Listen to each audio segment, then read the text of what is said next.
তুমি আমাকে ভুল বুঝছো, তোমার বাড়ির লোকজনকে ভুল বুঝছো, সেই তোমার ছেলে মানুষ, সেই এটাই তো প্রবলেম। সবাই আমাকে ছেলে মানুষ ভাবো, আমি নই ছেলে মানুষ। সরে যাও এখান থেকে। ছোটদা, তোকে কেউ ছোট ছেলে মানুষ ভাবে না রে। কেন তুই এরকম করছিস? দেখ তো।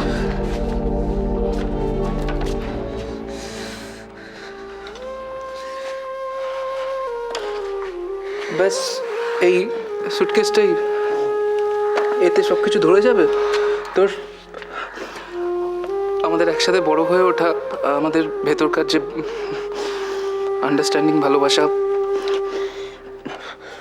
মায়ের কাছে আমার বকুনি খাওয়া, তোর দুষ্টুমির জন্য, সব কিছু এতে নিয়ে যেতে পারবি নাকি কিছু ফেলে যাচ্ছিস? কি হচ্ছে এটা? কি হ্যাঁ, কি হচ্ছে এটা? কার ওপর এত রাগ দেখাচ্ছিস? কার ওপর? কারোর কথা ভাবিস না, ভাবিস অন্তত ছোট বৌদির কথা তো ভাব। দুদিন আগে ওর ডেলিভারি হয়েছে, ওর শরীরের কথাটা তুই ভাববি না? তো রাত্রে বাচ্চাটাকে নিয়ে কোথায় ঘোরাঘুরি করবি? কোথায় ঘোরাঘুরি করবি তুই? প্লিজ,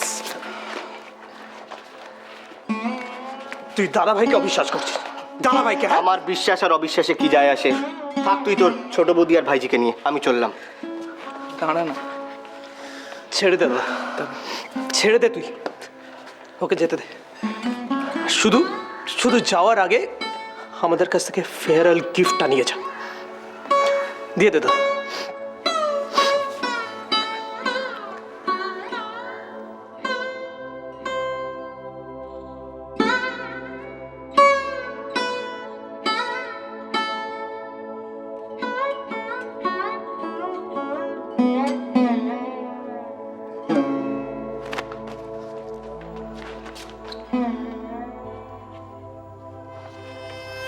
আমাকে ফেলে রেখে এই বাড়ি ছেড়ে চলে যাবি না? তোর এই বাড়ি ছেড়ে যাওয়ার সময় শুধু দোলনার মেয়েটার কথাই মনে পড়লো। আমি বুঝি তোর কেউ না, তোকে ছাড়া আমি এই বাড়িতে থাকবো না। তোর মাকে আমি কথা দিয়েছিলাম, আমারও আমি তোর পাশে থাকবো। আমার সমস্ত জিনিসপত্র আমি গুছিয়ে নিয়ে এসেছি। চল আমরা মা ছেলেতে একসাথে বাড়ি ছেড়ে চলে যাই।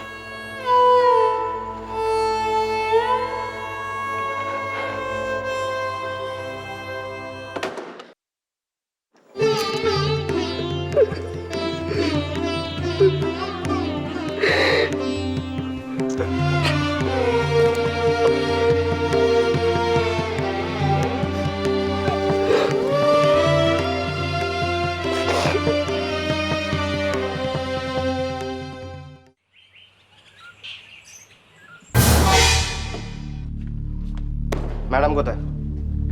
কি মিস্টার মৈত্র, ম্যাডামের কেবিনে আপনি কি করছেন? ম্যাডাম তো আপনাকে ডেকে পাঠাননি। আমি ম্যাডামের সঙ্গে কথা বলবো, ডাকুন ম্যাডামকে। কথা? কিসের কথা? দেখুন, আপনার যা বলার আপনি আমাকে বলতে পারেন। আপনাকে বলবো? হ্যাঁ, আমাকে। আপনার বিরুদ্ধে অভিযোগ জানাতে এসেছি আমি। কালকে থানার থেকে খবর আসার পরেও আমার জামিনের জন্য একবারও কেউ থানা যায়নি কেন? আপনি তো জানেন আমি নির্দোষ, জানেন না? 50 লক্ষ টাকা লেনদেন করাচ্ছেন আমাকে দিয়ে, আর একটাও কোনো কাগজপত্র নেই, কোনো চালান নেই। কেন নেই? হ্যাঁ, হোয়াট ইজ দিস নয়েজ? কি হচ্ছে এখানে? ম্যাডাম দেখুন। এই চুপ চুপ। ম্যাডাম, আমি ইমন মৈত্র। আপনার অফিস থেকে রোজ লক্ষ লক্ষ টাকার কালো টাকার লেনদেন হয়, এটা আপনি জানেন? Who is he? আপনারা যাকে তাকে আমার অফিসে ঢুকতে দেন কেন? রিডিকুলাস। ম্যাডাম, আমি ইমন মৈত্র, আমি আপনার অফিসের এমপ্লয়ি। এমপ্লয়ি? রিয়েলি? কোন ডিপার্টমেন্টে কাজ করেন আপনি? আপনাকে কে অ্যাপয়েন্ট করেছিল? Mister Samanta? Yes madam. Is his name there on our payroll? না ম্যাডাম, ইনার সাথে তো আমাদের কোম্পানির কোনো সম্পর্কই নেই।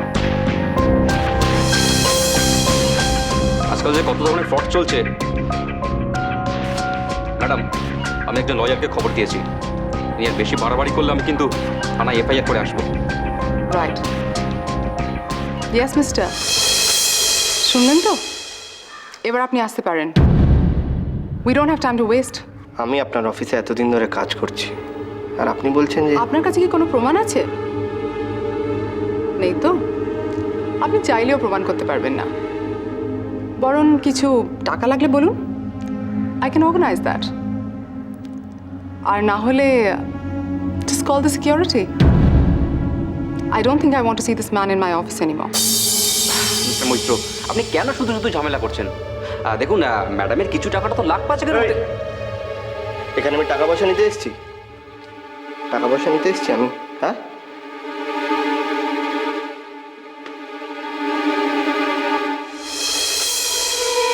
ছাড়বো না।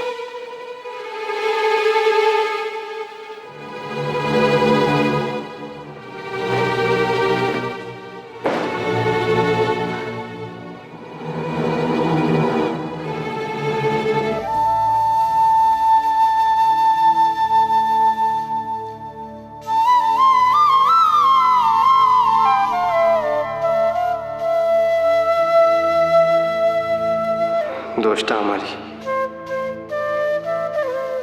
বোকামো আমি করেছি। আমার জন্য বাড়ির সবাই আজকে শাস্তি পাচ্ছে।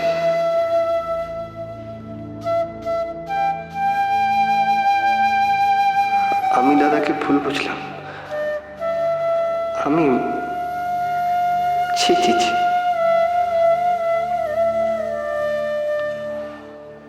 বাড়ি ছেড়ে আসার কথা আমি ভাবলাম কি করে?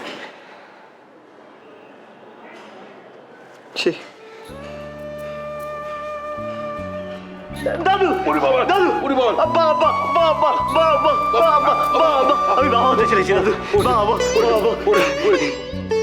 আর যদি তোর মা বেঁচে থাকতো খুব খুশি হতো। ও খুব বাচ্চা ভালোবাসতো তো, সেই এইটুকু বয়স থেকে। আরে তোর মাটা না খুব টট্টলা দিচ্ছিল, পাড়ার বাচ্চা কাচ্চাতে নিয়ে দিবারাত্র কত যে লুটুস ফুটুস উটুস ফুটুস ক্যাটস কুটুস করতো না।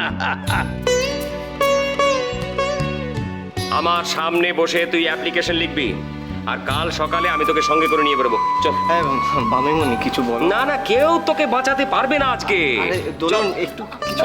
আবার বউয়ের আঁচলের তলায় যাওয়া হচ্ছে। বললাম যে কেউ বাঁচাতে পারবে না। চল। আরে কি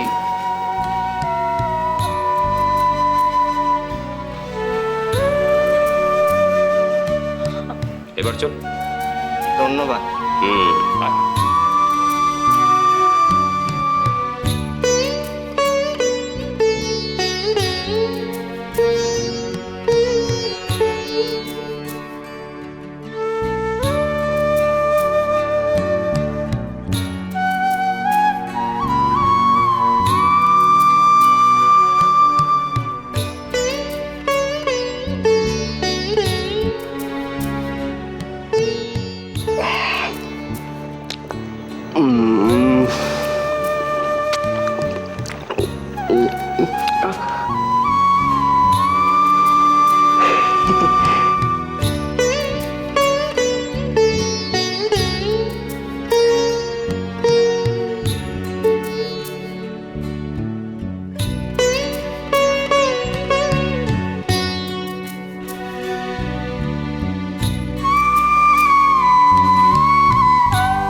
তোর মাকে আমি কথা দিয়েছিলাম, আমরণ আমি তোর পাশে থাকবো। আমার সমস্ত জিনিসপত্র আমি গুছিয়ে নিয়ে এসেছি। চল আমরা মা ছেলেতে একসাথে বাড়ি ছেড়ে চলে যাই।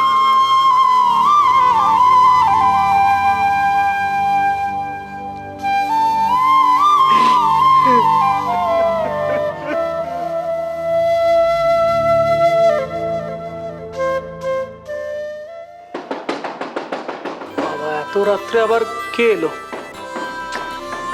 আরে, বাড়িতে একটা বাচ্চা মেয়ে রয়েছে, কারো কোনো কাণ্ড জ্ঞান নেই।